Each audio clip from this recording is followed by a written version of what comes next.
Aleluia, glória a Deus. Quero te convidar a abrir a tua Bíblia na segunda carta de Paulo aos Coríntios, capítulo 12, do versículo 1 ao 10. 2 Coríntios 12, de 1 a 10.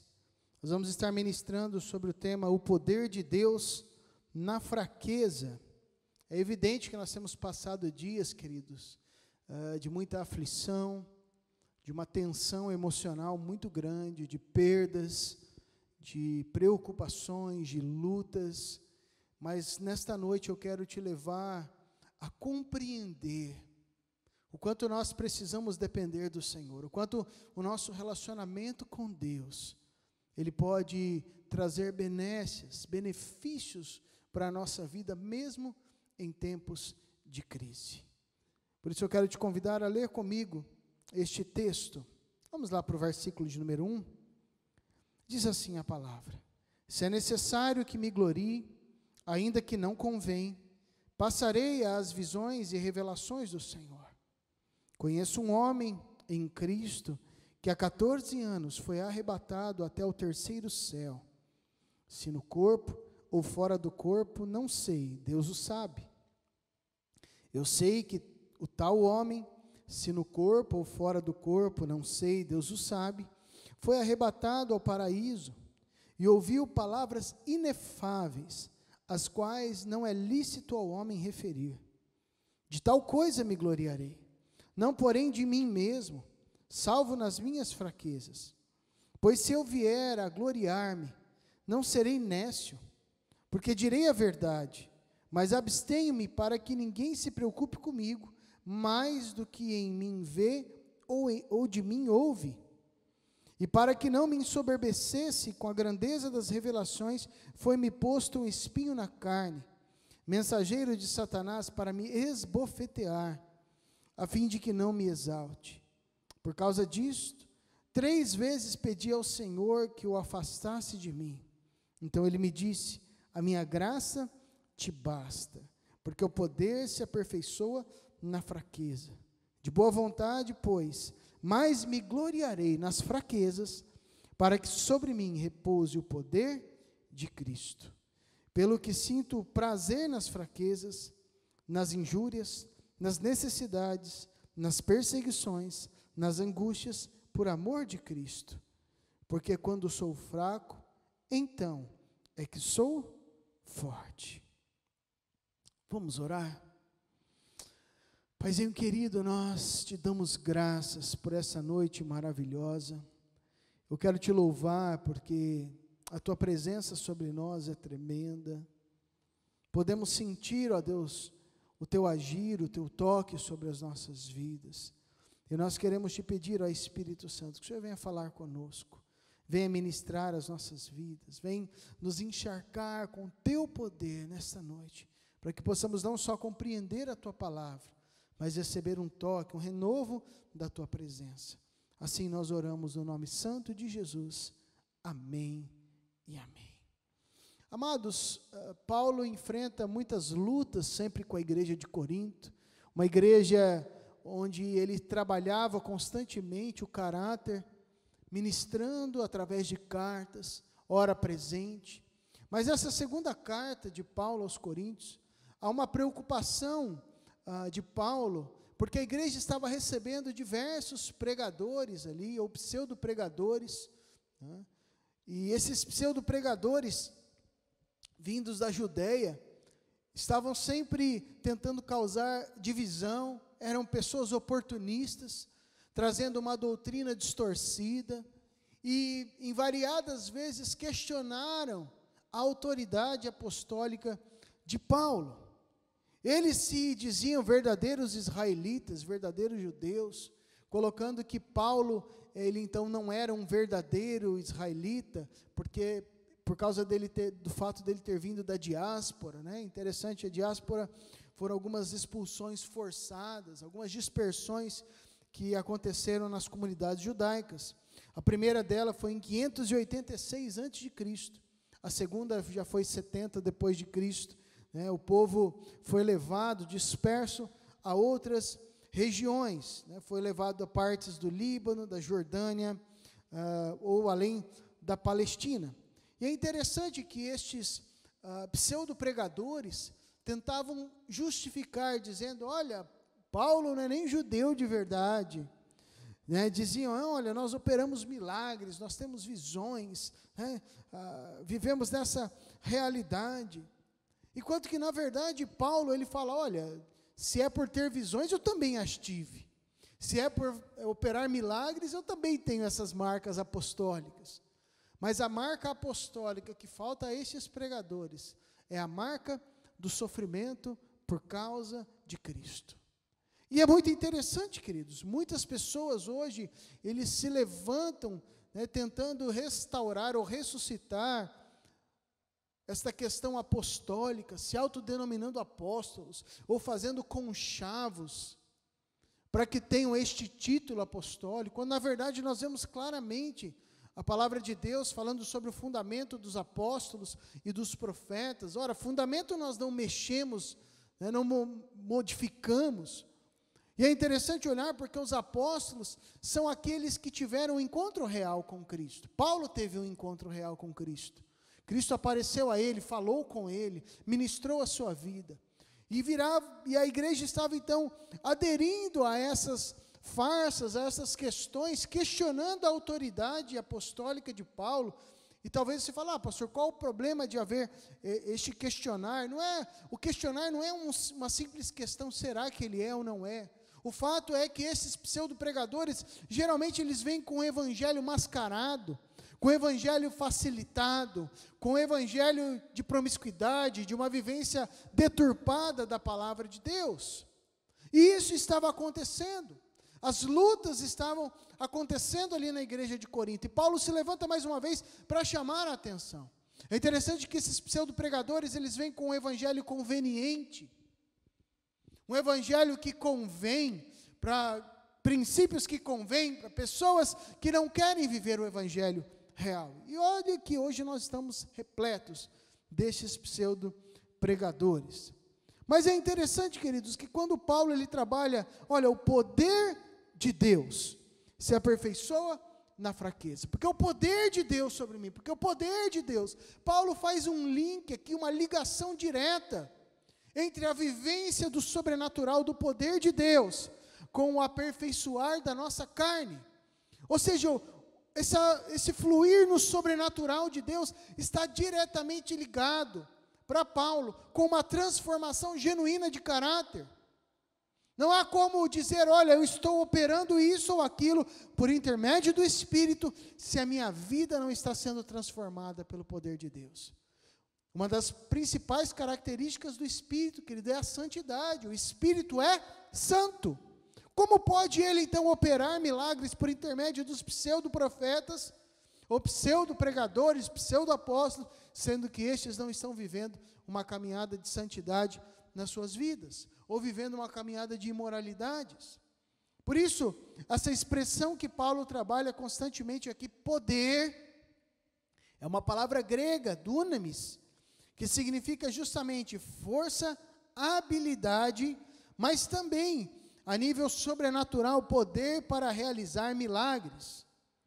Olha que palavra rica, poder moral, excelência de alma, poder e influência, poder que consiste ou baseia-se em exércitos, forças e multidões. Note que a palavra que Paulo escolhe para escrever dunamis, para escrever poder, tem a ver com essa questão que transcende o natural, com questões sobrenaturais, mas tem a ver com a vivência também, questões morais, excelência da alma, poder de influência. Olha que coisa interessante.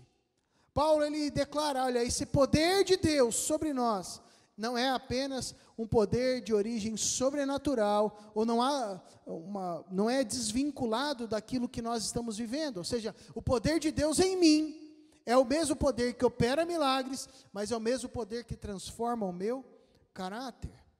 Por isso, em primeiro lugar, queridos, uma vez posto este contexto, a primeira questão que Deus fala muito ao meu coração é justamente que na fraqueza o poder se aperfeiçoa. Na fraqueza, o poder de Deus esse poder para realizar milagres, essa força, a excelência da alma, a influência, tudo isso, o nosso caráter, ele é aperfeiçoado. Na fraqueza, o poder se aperfeiçoa. Onde está isso? Vamos para o versículo de número 8. Por causa disso, 3 vezes pedi ao Senhor que o afastasse de mim, o espinho na carne. Que aqui nós não temos uma definição teológica clara, se era um espírito maligno, se era uma enfermidade. Mas havia algo que o Senhor não afastou de Paulo. Verso 9 diz, porque a minha graça te basta, porque o poder se aperfeiçoa na fraqueza. Olha, amados, nós não estamos aqui para um evangelho de sofrimento, onde nós vamos agora todos colocar uma roupa, não é um evangelho de pobreza, uma roupa que todo mundo vai vestir igual a partir de agora, vamos ficar com penitências, batendo nas costas, não. Mas note o que o Senhor está dizendo, Paulo, eu não vou tirar isso de você, esse espinho na carne, porque a minha graça te basta. Agora imagine, queridos, essa geração atual ouvindo isso de Deus, a minha graça te basta, estou de mal, Belém, Belém, nunca mais fico de bem de Deus. Por que Deus foi grosseiro assim comigo? Sabe, amados, nós precisamos nos fortalecer no Senhor para um evangelho genuíno. Vivendo o evangelho genuíno, olha, a graça de Deus sobre nós basta. Estou passando por lutas, Deus não tem obrigação nenhuma em resolver as minhas lutas. Se Ele resolver, glória a Deus. Se Ele não resolver, glória a Deus também. A graça dEle basta sobre as nossas vidas. E entenda que o poder se aperfeiçoa na fraqueza. A expressão aqui, aperfeiçoar, no original grego é teleio, significa tornar perfeito, completar, aperfeiçoar, ou acrescentar o que ainda está faltando, a fim de tornar-se algo completo, ser achado perfeito. Tinha um professor meu, na época que nós competíamos pelo time de Rolândia, no time de basquete, que ele falava algo interessante. Quando nós ganhávamos os campeonatos, chegava todo mundo feliz, E ele dizia que as conquistas não nos ensinam nada, ou nos ensinam muito pouco. Mas quando a gente perdia, aí a gente chegava triste, abatido, ele falava, a derrota ensina. Porque daí nós parávamos para refletir, onde precisamos melhorar. Sabe, amados, essa expressão aperfeiçoar, o poder de Deus, esse poder para operar milagres, mas a excelência de alma, o nosso caráter, ele só pode ser aperfeiçoado mediante as lutas, as dificuldades, porque aí o nosso eu é quebrado, eu começo a compreender a dependência total do Senhor. Sabe, amados, em conversa com os nossos amados do conselho, tivemos uma reunião maravilhosa ontem. Sabe, nós compreendemos que quando nós chegamos a momentos extremos da nossa saúde, de internação, momentos em que nós estamos, ou nós, ou um parente, um filho, um ente querido, estão numa UTI, ou num lugar onde não há mais o que fazer, nós entendemos, poxa vida, tudo que eu podia fazer humanamente eu já o fiz. Realmente eu dependo única e exclusivamente do Senhor. Por que quando acontece isso nós chegamos a essa conclusão? Por quê? Porque o nosso eu é moído, o nosso caráter é aperfeiçoado, nós entendemos que apesar das nossas habilidades, de tudo que nós desempenhamos, fazemos hoje, tudo isso vem de Deus. E quando nós chegamos em momentos de impotência, podemos reafirmar, o Senhor é o Deus sobre a minha vida. Por isso que Deus diz para Paulo, olha, o meu poder, ou o poder se aperfeiçoa na fraqueza. Olha, Paulo, não fique pedindo para que esse espinho seja retirado, porque enquanto você está sendo trabalhado nesta área, o poder, a tua alma, o poder para operar milagres, o teu caráter está sendo trabalhado. Sabe, amados, este tempo de pandemia é uma grande oportunidade para nós termos o nosso caráter trabalhado. É um desafio. Sabe, amados, é algo que muitas vezes nós sofremos. O nosso coração fica angustiado. Mas entenda que é uma oportunidade para nós nos aproximarmos mais e mais de Deus. para que o nosso caráter seja aperfeiçoado, moldado. Talvez você que está cultuando junto conosco nessa noite, passou por uma perda, ou está aflito, preocupado, angustiado com este momento que nós estamos vivendo. Aproveite para correr para o Senhor, corra para os braços do Pai, receba dele este toque de vida e aproveite, porque o Senhor ele vai aperfeiçoar a tua vida, trazendo amadurecimento sobre a tua vida. É interessante que, em segundo lugar, nós podemos aprender que na fraqueza, o poder de Deus, ele repousa sobre mim. Pastor, o que isso significa, né? Onde que está isso escrito? Né? Olha que interessante. Por causa disso, 3 vezes pedi ao Senhor que afastasse esse espírito de mim, esse espinho na carne de mim. Então ele me disse: a minha graça te basta, porque o poder se aperfeiçoa na fraqueza. De boa vontade, pois, disse Paulo, mais me gloriarei nas fraquezas. Ou seja, ele entendeu que a fraqueza ensinava mais, para que sobre mim repouse o poder de Cristo. Repouse o poder de Cristo. Essa expressão no original, episkenu, significa justamente a ideia de fixar uma habitação, a tenda, olha, fazer morada ali, apropriando-se de alguém, agindo nele, dando-lhe ajuda. Paulo compreendeu que os momentos de luta, de abnegação, de dificuldades que ele passava, tudo isso fazia com que ele vivesse muito mais pleno, cheio, repleto na presença do Senhor. Sabe, amados, quando nós falamos de fraqueza, nós não falamos de algo ruim na vida cristã. Paulo, ele relata, olha, eu fui levado até o 3º céu, né, na cosmologia judaica significava o paraíso, sabe, o lugar maior que alguém poderia ir. Então Paulo ele fala, olha, eu experimentei, fui arrebatado, não sei se no corpo ou fora do corpo, mas não é isso o importante. Ele coloca, olha, as fraquezas são um segredo do poder de Deus sobre nós, mas o poder para nós conseguirmos as vitórias na vida cristã. O caminho para isso é o Senhor nos quebrantar até não sobrar mais nada, a não ser a glória de Deus sobre as nossas vidas. Um quebrantamento tal que nos faz viver dependentes, totalmente dependentes da presença do Senhor. Ah, queridos, isso é tremendo para as nossas vidas. Viver de modo que o poder de Deus habite constantemente nas nossas vidas. Em terceiro lugar, na fraqueza sou fortalecido em Cristo. Olha o que ele diz no versículo 10. Pelo que sinto prazer nas fraquezas, nas injúrias, não é que ele ficava feliz não, mas ele estava condicionando a sua vida, para olhar para fraquezas e injúrias, para tudo isso de uma forma a compreender o processo de Cristo, nas perseguições, nas necessidades, nas angústias, por amor de Cristo. Tudo isso, mas que é fruto do amor dele por Cristo. Não angústias e perseguições por causa do meu pecado, daquilo que eu faço de errado, ou quando eu faço negócios ruins, mas ele está dizendo fraquezas, injúrias, necessidades, perseguições, angústias, por amor de Cristo. Porque quando sou fraco, então é que sou forte.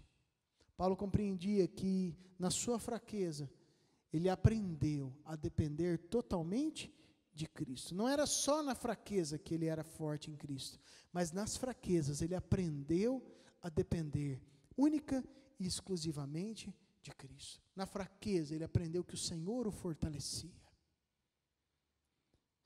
É interessante que um determinado dia um rapaz estava nadando em um lugar, um lago maravilhoso, e ele alegre, tranquilo, feliz naquele momento, quando de repente ele se apavora e começa ali então se afogar. Lembraram então que ali estava junto um amigo campeão de natação, e eles começaram então a gritar: vem aqui, ajuda! E aquele nadador permanecia imóvel. Gritavam então muito mais alto: você não está vendo, vem ajudar! e nada daquele nadador profissional ajudar.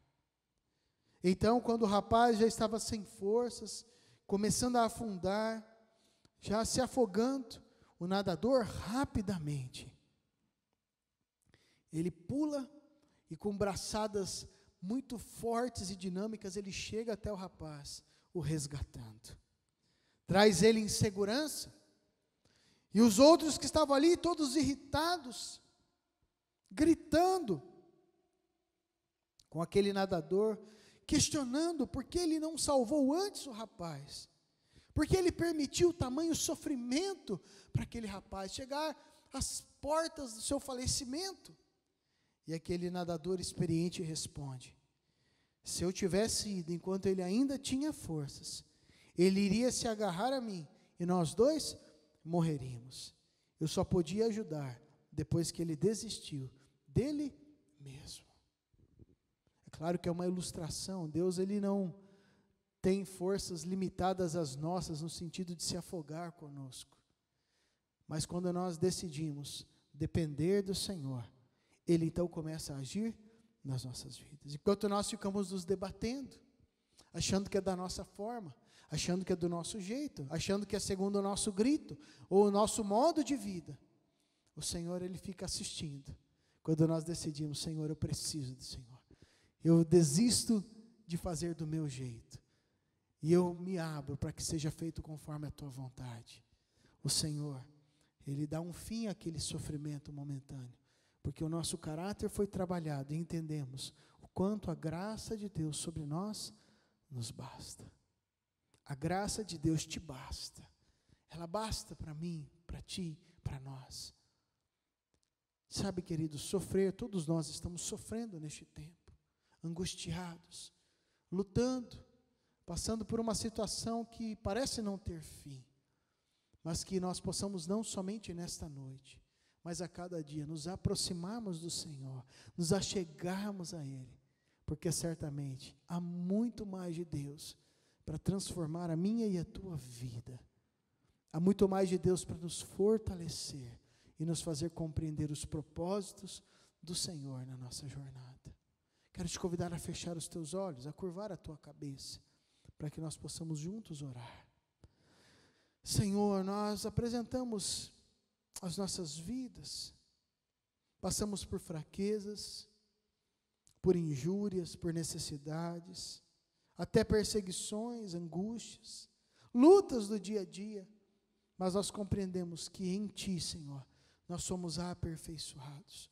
Por isso eu te peço, Senhor, que cada um desses irmãos, irmãs, seja levado a um estreito relacionamento contigo, para que este tempo de lutas e angústias possa ser um tempo de maturidade, de crescimento, de confiança, um tempo de milagre, de vida, de prosperidade, de alegria, mesmo em meio a um tempo que sugere-nos que seria um tempo de incertezas, de falta de frutificação ou de outras derrotas, mas que tudo isso possa ser revertido, Senhor, para uma maturidade, para um crescimento na Tua presença, Senhor.